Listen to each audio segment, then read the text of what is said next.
Hoje o vídeo tá foda. Puxadíssimo. A gente tá vivendo uma escalada do discurso de ódio que tá bizarro. Assiste o vídeo e a gente continua conversando depois.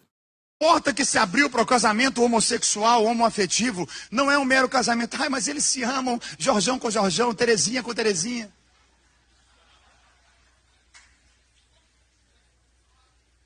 Ah, não, o que vale é toda forma de amor. Deixa casar, deixa viver.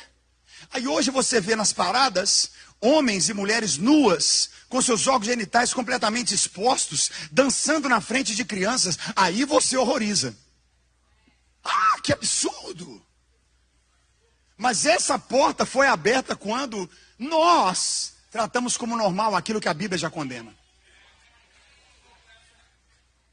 Então agora é hora de tomar as cordas de volta e dizer, não. Pode parar, reseta.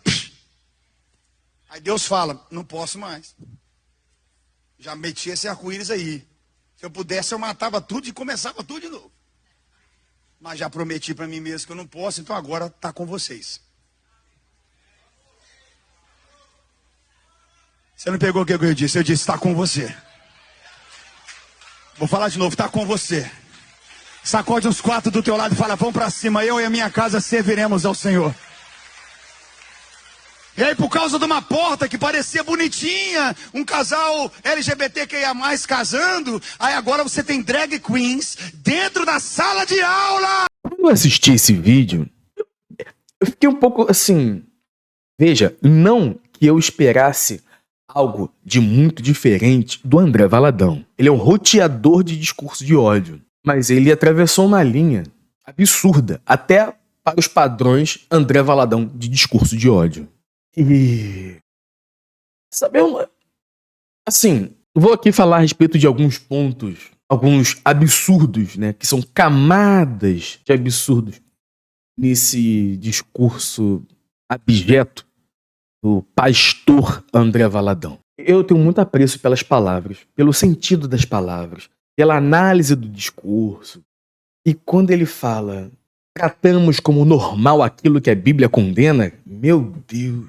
Veja que na gradação do pensamento dele, o erro que gerou, enfim, o mundo distorcido dentro da lógica dele, se dá a partir de um momento em que eles não tratavam como anormais a comunidade LGBTQ. Você consegue perceber que só nesse trecho, o que ele está dizendo, você que é gay, lésbica, enfim, você que é LGBTQ, anormal, nesse início ele já está legitimando o discurso de ódio, no início desse trecho. E olha, a gente sabe muito bem como esse meio já trata os homossexuais. A gente já sabe a torrente de discurso de ódio que é derramado sobre a comunidade LGBTQIA+. Na avaliação do André Valadão, quando ele fala que tratamos como normal, isso ele está falando para dentro da comunidade que está aplaudindo o discurso de ódio. Acompanhem, por favor. Quando ele fala isso para essa comunidade, o que ele está dizendo ali é: vocês não odiaram o suficiente. Consegue perceber isso? Insanidade. Dia sim e outro também, a gente vê discurso de ódio assim de figuras abjetas como André Valadão, pastor André Valadão, surreal. Não odiaram o suficiente. Bem, a gente sabe que todo tipo de ódio e preconceito, quando proferido por essas figuras, essas lideranças religiosas, o que elas farão? Farão o discurso mais abjeto possível, o discurso de ódio mais nefasto possível, acha alguma fundamentação bíblica descontextualizada e ponto.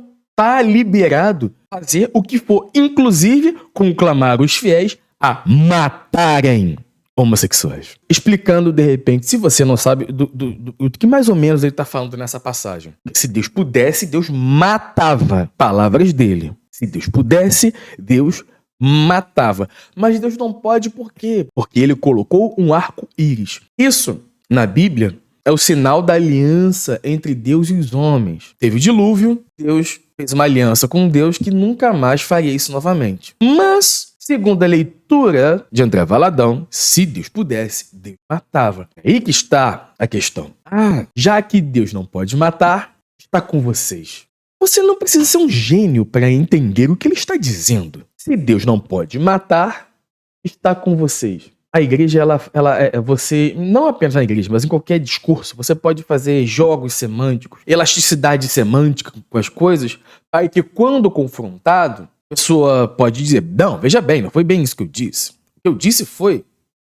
A gente sabe como é que funciona. No entanto, nesse caso, é muito difícil você tentar dar uma outra leitura para aquilo que ele disse ali. O máximo, ele disse o que ele disse, o máximo que você pode tentar dar o benefício seria dizer que ele disse o que disse metaforicamente. O que ainda assim é um absurdo.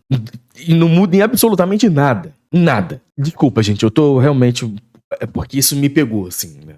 Eu sempre digo que existe a máxima de que a gente acaba se tornando muito rapidamente machista, racista e homofóbico. E ao longo da nossa vida a gente vai se desconstruindo. Mas aqui tem um ponto que não se trata daquilo que, segundo a religião, pode ou não pode ser de acordo com os dogmas religiosos.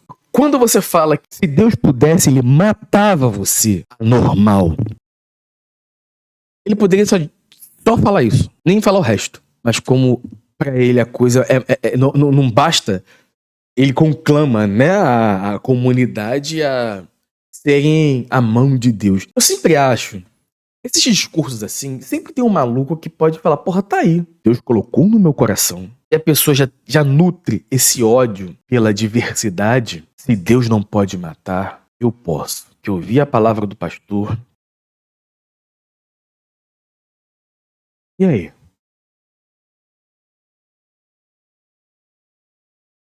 As palavras são poderosas. E tanto que ele soltou o vídeo dele não pedindo desculpas, mas não, veja bem, e tudo mais, porque na verdade é a minha fé, é aquilo que eu acredito. Porra! Então você pode conclamar uma comunidade a caçar homossexuais e tá tudo bem. Obviamente vai ter uma enxurrada de críticas a respeito disso, como já está tendo, que é óbvio que esse discurso é criminoso. E aí o que dirão eles? Cristofobia, eu estou sendo perseguido, estão querendo silenciar a minha fé.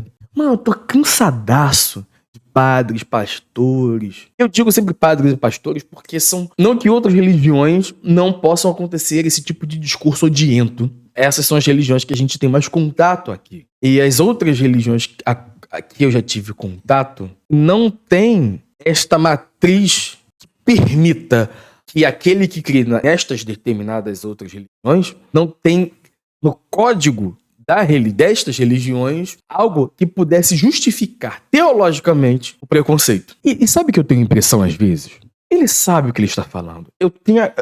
Para mim, o que ele está querendo é justamente criar um ambiente para que ele possa ser, na concepção dele, perseguido. Ou seja, tudo aquilo que virá em decorrência da atitude criminosa dele, em razão desse discurso de ódio, esse discurso abertamente homofóbico, se Deus pudesse, ele matava você anormal. Parece que ele quer as consequências disso para que ele se torne um arauto da verdade da palavra que está sendo perseguido. E vejam, me perseguem. Eu falei a verdade, estou sendo processado. Eu falei a verdade e querem me prender. Eu estou sendo preso por pregar a verdade. E assim, da mesma forma que parece que o mercado opera dentro de uma lógica de poder, marcas promovem campanhas para a comunidade LGBT, para conseguir o pink money. Marcas fazem campanhas para conseguir cativar pessoas negras, para conseguir o black money. Me parece que o André Valadão tá atuando em busca do hate money, sabe? Hate. Discurso de ódio. E interessante que quanto mais duro, quanto mais agressivo, quanto mais perverso o discurso, melhor, gera mais dividendos. É a construção da fé sobre o discurso de ódio. E aquilo, eu imagino se tenha naquela plateia uma pessoa LGBTQ. em busca de uma palavra de conforto, de Deus, enfim, né? Enfim, tá ali. Foi ali. E ela escuta do pastor que, se Deus pudesse, ele matava você. Gente, desculpa se às vezes o texto do vídeo tá ficando meio confuso, porque, porra, tô de saco cheio real. E olha só, quando você pega o discurso de ódio, coloca dentro de princípios religiosos, e que tá liberado você falar tudo, defender qualquer tipo de ideia abjeta, a gente vai voltar daqui a pouco a ver pastores falando sobre a maldição de Cã, que, por sua vez, a partir disso, vai justificar o racismo. Se você não sabe, procure aí na internet. Maldição de Cã. E veja que esta maldição de Cã foi fundamentação teológica, fundamentação na palavra para o racismo, escravidão, uma série de outras coisas. Pergunta aí pro pastor Marco Feliciano, que já falou sobre isso. Não vou falar nada. Olha aí, pesquisa aí sobre isso. Então, o que eu quero dizer é o seguinte: tudo, absolutamente tudo pode... Se a gente não tem um marco civilizatório a respeito daquilo que é lícito, não tem essa de liberdade religiosa que você pode pregar ódio do púlpito. Homofobia é crime, não importa a sua religião. Eu não posso chegar no altar de uma igreja e pregar a favor de relações com menores. Não vou usar a palavra técnica aqui porque de vez em quando o YouTube, né, sabota isso. Mas vocês entenderam, né? Posso falar isso? E justificar isso, inclusive, em textos bíblicos? Eu posso falar um absurdo desse? Óbvio que eu não posso.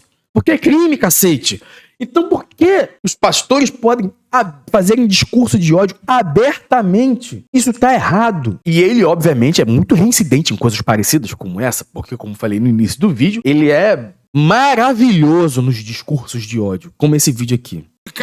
Eu preciso odiar a impureza sexual. Eu preciso ter ódio daquilo que Deus não criou de forma natural. Eu preciso ter nojo. Eu não posso tratar com naturalidade aquilo que Deus repugna. E ele fala: nós temos que odiar, temos que ter nojo. Esse vídeo ele falou no dia do orgulho LGBT. Temos que odiar e temos que ter nojo. Mas ele pode dizer isso porque é a fé dele. E tudo aquilo que eu aprendi, cara, não tem nada a ver com isso. A gente precisa ter a clareza de algumas coisas aqui. Porque assim, eles vão fazer esses discursos absurdos e vão depois falar que estão sendo perseguidos, calados, silenciados. Cristofobia, esse bando de asneira. Mas falam abertamente sobre odiar. Sobre Deus não te mata porque ele não pode. Se pudesse, matava. Toda vez que respondemos a isso, nos colocam como os intolerantes. Se um pastor é homofóbico, a gente fala: porra, ele foi homofóbico, intolerante. Foi racista? Mano, o cara foi racista, intolerante. O preconceito, ele não foi criado naturalmente. Foi algo fabricado. Então, meus caros, nós temos que odiar o ódio. Odiar, ter nojo do preconceito. Nojo do ódio. E a gente só vai vencer o ódio se nós odiarmos o ódio. Não tem debate possível, diálogo possível com a intolerância. Isso eu falo muito convicto. Porque neste jogo aqui, tem alguém falando que Deus não te mata porque não pode, e do outro você tá, não, veja bem, como é que é isso? Não tem debate possível entre duas partes, quando uma parte que é a sua aniquilação. Ou a gente começa a odiar o ódio, odiar o preconceito, porque só se vence a homofobia, só se vence o racismo, só se vence o machismo e toda sorte de preconceito se a gente odiar esses preconceitos. Não tem diálogo possível com a intolerância. Paradoxo da tolerância de Popper.